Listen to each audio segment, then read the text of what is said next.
എൻ്റെ ഭാര്യയായിപ്പോണ്ട് എനിക്ക് കളഞ്ഞിട്ട് പോകാൻ ഒക്കത്തില്ല. അതുകൊണ്ട് ഞാനിത് ഞുള്ളിപ്പിറക്കി എനിക്ക് ഒക്കും കാലം വരെ ഒരു നേരത്തെ മരുന്ന് മേടിച്ചു കൊടുക്കാൻ വേണ്ടി ഞാൻ ചെയ്യുകയാണ്. ചെറുതായിട്ടൊക്കെ ഒന്ന് എണീറ്റിരിക്കാൻ പറ്റത്തുള്ളൂ അല്ലേ? ഇങ്ങനെ കീറിയതും ഒടിഞ്ഞതൊക്കെയാണ് ഇതൊക്കെ ഉപയോഗിക്കുന്നത്. ഒരു നൈറ്റ് പോലും മേടിച്ചിടാനോ അച്ഛൻ്റെ ഷർട്ടൊക്കെ ഇവിടെ കീറിയിരിക്കുക. മരുന്നൊക്കെ സമയത്ത് കഴിക്കുന്നുണ്ടോ? ഇല്ല. എന്താ പറ്റിയമ്മേ? ഗ്യാസിന്റെ ബുദ്ധിമുട്ടുണ്ട്. കഴിക്കാൻ മരുന്ന് മേടിക്കാൻ പൈസ ഇല്ല. നല്ല വസ്ത്രം പോലും മാറി ഇട്ട് കൊടുക്കാൻ എന്നെ കൊണ്ട് വയ്യായിരിക്കും. ഒരു നല്ല നൈറ്റി പോലും ഇല്ല അല്ലേ? ഹായ്, നമസ്കാരം സുഹൃത്തുക്കളെ. ഞാനിപ്പോൾ ഉള്ളത് നമ്മുടെ കൊല്ലം ജില്ലയിലെ മയ്യനാടാണ്. ഇവിടെ വെള്ളാമണി സ്കൂളിന് ഇവിടെ ഒരു അച്ഛനും അമ്മയും ഒരു നേരത്തെ മരുന്നിനോ ഭക്ഷണത്തിനോ വകയില്ലാതെ ബുദ്ധിമുട്ടിലായി കിടക്കുന്നുണ്ട്, ഒറ്റപ്പെടത്ത് കിടക്കുന്നുണ്ടോ എന്ന് അറിഞ്ഞിട്ട് വന്നതാണ്. അപ്പോൾ അതാണ്ട് ഇവരെ രണ്ടുപേരുമാണ് മാസങ്ങളായിട്ട് ഭക്ഷണത്തിനും മരുന്നിനുമായി ബുദ്ധിമുട്ടുന്നത്. അച്ഛൻ്റെ പേരെന്തുവാ? എൻ്റെ പേര് ബാബു. ബാബു. എത്ര നാളായി അമ്മയ്ക്ക് സുഖമില്ലാതായിട്ട്? അമ്മയ്ക്ക് സുഖമില്ലാതായിട്ട് 5 വർഷമായി. 5 വർഷമാകുന്നു. 5 വർഷമാണ്. നിങ്ങൾ രണ്ടുപേരേ ഉള്ളോ ഈ വീട്ടിൽ? ഞങ്ങൾ രണ്ടുപേരേ ഉള്ളൂ. മക്കളൊന്നും ഇല്ലേ? മക്കളില്ല. ഒരു മോനുള്ള തൂങ്ങി മരിച്ചുപോയി. അതോ? എന്ത് പറ്റി? അയാള് NSC ആശുപത്രിയിൽ കൊണ്ടുപോയി കിടത്തി ചികിത്സ കഴിഞ്ഞ് വന്നേ. ആരെ? മോനെ? തള്ളയെ കൊണ്ട് കിടത്തി. അമ്മയെ കൊണ്ട് കിടത്തിയിട്ട് വന്നതാണ്. അമ്മയ്ക്ക് എണീക്കാനൊന്നും പറ്റത്തില്ലയോ അല്ലേ? ആണോ? അത്ര ബുദ്ധിമുട്ടില്ലല്ലയോ? സംസാരിക്കാനൊക്കെ പറ്റുമോ? മരുന്നൊക്കെ സമയത്ത് കഴിക്കുന്നുണ്ടോ? ഇല്ല. എന്താ പറ്റിയമ്മേ? ഗ്യാസിന്റെ ബുദ്ധിമുട്ടുണ്ട്. കഴിക്കാൻ മരുന്ന് മേടിക്കാൻ പൈസ ഇല്ല. എന്തു അച്ഛൻ്റെ ജോലി?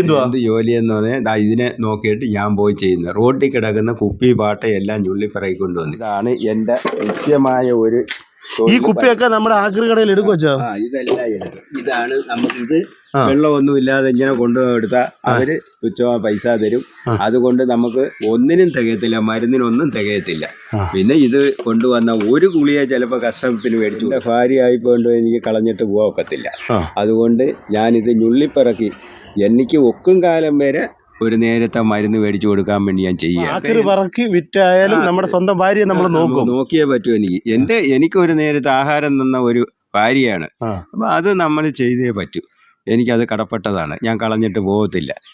ഇത് പിറക്കി എത്രത്തോളം എനിക്ക് കിട്ടുന്നത് ഞാൻ കൂട്ടി വെച്ച് കൊടുത്ത് ഒരു നേരത്തെ ഗുളിയ എങ്ങനെയെങ്കിലും ഒപ്പിച്ച് കൊടുത്ത് എടുക്കുകയാണ്. പക്ഷേ അത് കൂടുതലൊന്നും എന്നെ കൊണ്ട് വാങ്ങാനില്ല. ഒരു ഗുളിയ എന്ന് പറഞ്ഞാൽ എനിക്ക് 20 രൂപ 25 രൂപ വിലയാണ്. അപ്പോൾ ഇതൊക്കെ പറക്കി വിറ്റാത്ത ഇത് കിട്ടിയാൽ ഇത് കൊണ്ടു കൊടുത്താൽ എനിക്ക് 18 രൂപ ആയിട്ട് 1 കിലോയ്ക്ക് കിട്ടുന്ന 1 കിലോ വൈദ്യുതി. പക്ഷെ അത്രത്തോളം അച്ഛൻ അത്രയും കഷ്ടപ്പെട്ടിട്ടായാലും അമ്മയുടെ ആ ഒരു ഗുളികയൊക്കെ മേടിച്ചു കൊടുക്കാൻ കാണിക്കുന്ന മനസ്സ് എന്ന് പറയുന്ന ഒരു നല്ല മനസ്സ് തന്നെയാണ് കേട്ടോ. അങ്ങനെയുള്ള അത്രയും കാലം ഇതിനെ ഞാൻ നോക്കും.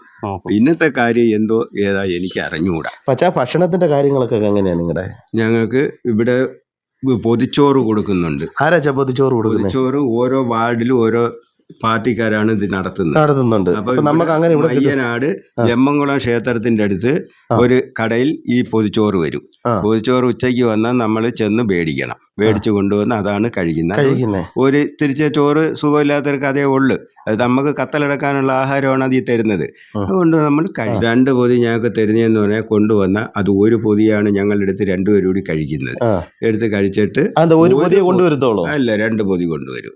അത് ഒരു പൊതി ഞങ്ങൾ വെച്ചിരിക്കുന്ന പറഞ്ഞാൽ പിന്നെ വിശപ്പിന്റെ എല്ലാം അറിയാവുന്നത് കൊണ്ട് അത് പിന്നീട് എടുത്ത് ഞങ്ങൾ രാത്രിയിലേ കഴിക്കത്തുള്ളൂ. അതായത് 2 പൊതി കൊണ്ടുവന്നിട്ട് നിങ്ങൾ 2 പേരും കൂടെ ഉച്ചയ്ക്കും രാത്രിയിലോട്ടാ കഴിക്കുന്നത്. ഇതാണ് അങ്ങനെയാണ് കഴിക്കുന്നല്ലേ? അതാ കഴിക്കുന്നത്. അപ്പൊ ഈ രാവിലത്തെ കാപ്പി ഒന്നും കുടിക്കാറില്ല അല്ലേ? രാവിലെ എന്ന് പറഞ്ഞാൽ നമ്മൾ കടയിൽ നിന്നൊക്കെ മേടിച്ചോണ്ടിരുന്നതന്നെ. പിന്നെ ഇപ്പം അവര് 2-3 ദിവസം കൊണ്ട് അതും തരാമെന്നുണ്ട്. അപ്പൊ അത് മാത്രമേ ഉള്ളൂ നിങ്ങളുടെ ഭക്ഷണം എന്ന് പറയുന്നത്?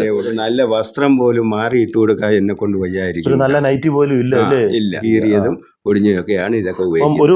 ഒരു നൈറ്റി പോലും മേടിച്ചിടാനോ അച്ഛൻ്റെ ഷർട്ടൊക്കെ ഇവിടെ കീറിയാണ്. നമുക്ക് അതിനൊക്കെ പരിഹാരം ഉണ്ടാക്കാം. പൊടിഞ്ഞിരിക്കുന്ന സാധനങ്ങൾ നമ്മൾ ഇട്ടുണ്ട്. പക്ഷേ ഇപ്പൊ എത്ര നാളായി ഇത്തരത്തിലുള്ള ഒരു ബുദ്ധിമുട്ടിലോട്ട് വന്നിട്ട്? 2-3 വർഷം കൊണ്ട് ഈ ചികിത്സയിലും കിടപ്പിലുമാണ്. ബുദ്ധിമുട്ടാണ്.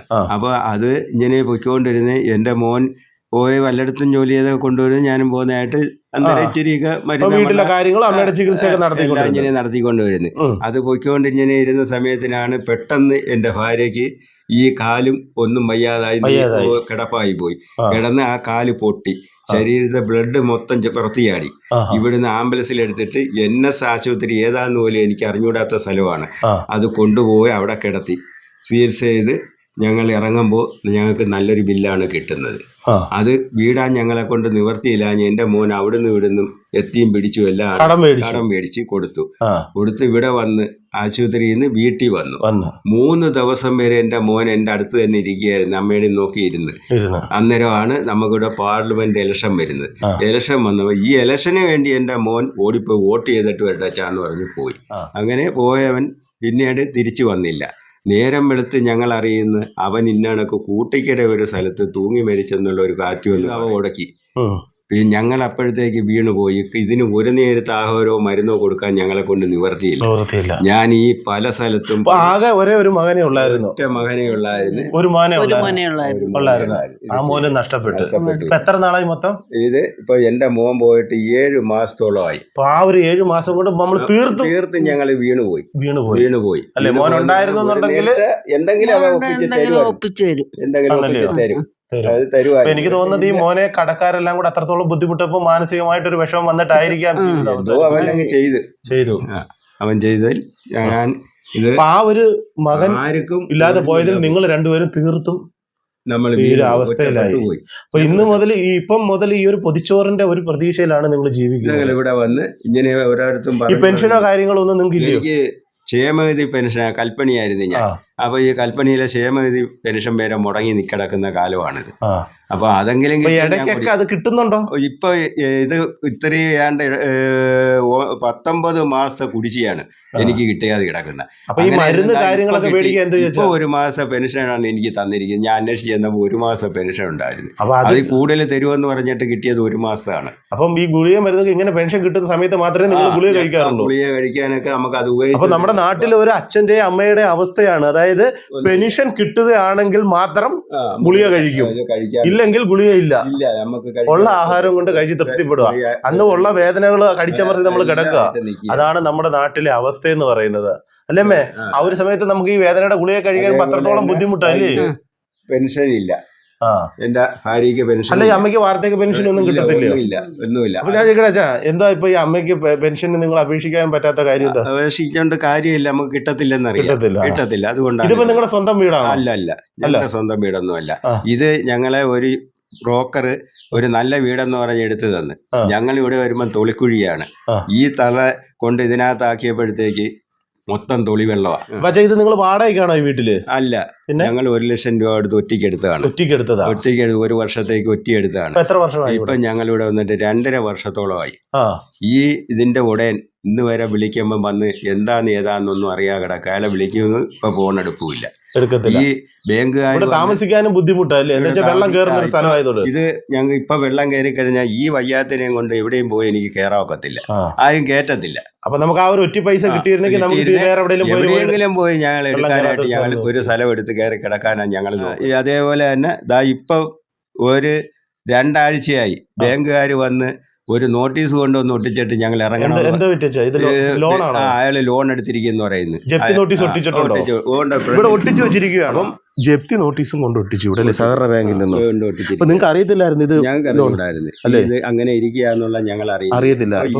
ഏത് സമയം ഇവിടുന്ന് ഇറങ്ങേണ്ട അവസ്ഥയും കയ്യിലുള്ള 1 ലക്ഷം പോകുന്ന സ്ഥിതിയിലേക്ക് വന്നിരിക്കും. അപ്പം ഒരു നേരത്തെ മരുന്നിനോ ഭക്ഷണത്തിനോ ഗതിയില്ലാത്ത ഇവരാണ് ഈ ഉള്ള കയ്യിലെ പൈസ നുള്ളി പറക്കി കൊടുത്ത് കയറി കിടന്ന വീട്ടിൽ നിന്ന് ഇറങ്ങേണ്ട അവസ്ഥയാണ്, അല്ലേ? ഇതിപ്പോ 2 ആഴ്ചയായി. എത്ര ആഴ്ച കൊണ്ട്? 2 ആഴ്ചകൾ കൊണ്ട്. അപ്പൊ അത്രത്തോളം എന്താ പറയുന്നത്, എല്ലാ തരത്തിലും ബുദ്ധിമുട്ടിലാണ് നിങ്ങൾ ഇപ്പൊ, അല്ലേ? അറിയൊന്നും വേണ്ട, എന്തായാലും നമ്മള് വീണുപോയി. ഇനി എല്ലാരും കൂടെ ചേർന്ന് നമ്മളെ കരകയറ്റി തരട്ടെ, അത്രേ നോക്കൂ. നമ്മളെന്ത് ചെയ്യാൻ അതിന്റെ ഉടനെ ഇത് നോക്കുന്നില്ല.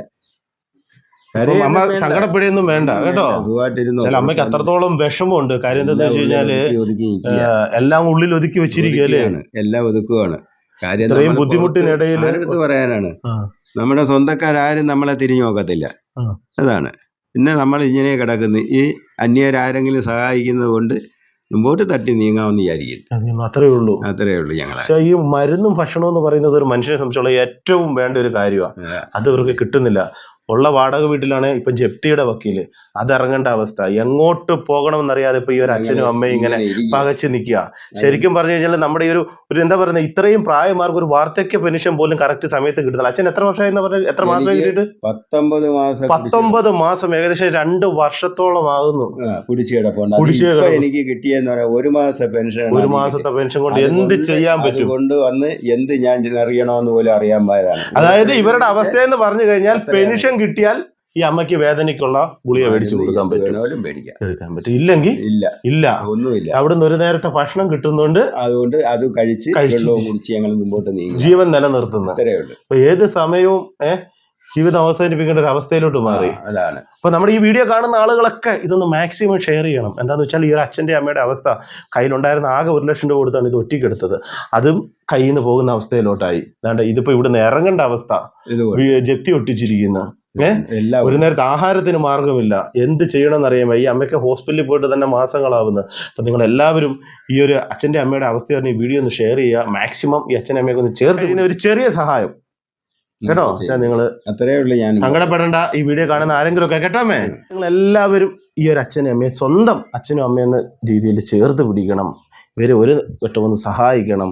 ഇവർക്ക് വേറൊന്നിനുമല്ല, ഒരു നേരത്തെ ആഹാരത്തിനും ഒരു നേരത്തെ മരുന്നിനും വേണ്ടി നിങ്ങളെ കഴിയുന്ന ഒരു ചെറിയ സഹായം കൊടുക്കണമെന്ന് ഞാൻ അപേക്ഷിക്കുകയാണ്. അപ്പം നിങ്ങളെല്ലാവരും ചേർത്ത് പിടിക്കുന്ന പ്രതീക്ഷയോടുകൂടി ഇന്നത്തെ ഒരു വീഡിയോ ഇവിടെ നിർത്തുകയാണ്. നന്ദി, നമസ്കാരം. പേടിക്കണ്ട കേട്ടോ അച്ഛാ, അമ്മയെ പേടിക്കണ്ട കേട്ടോ.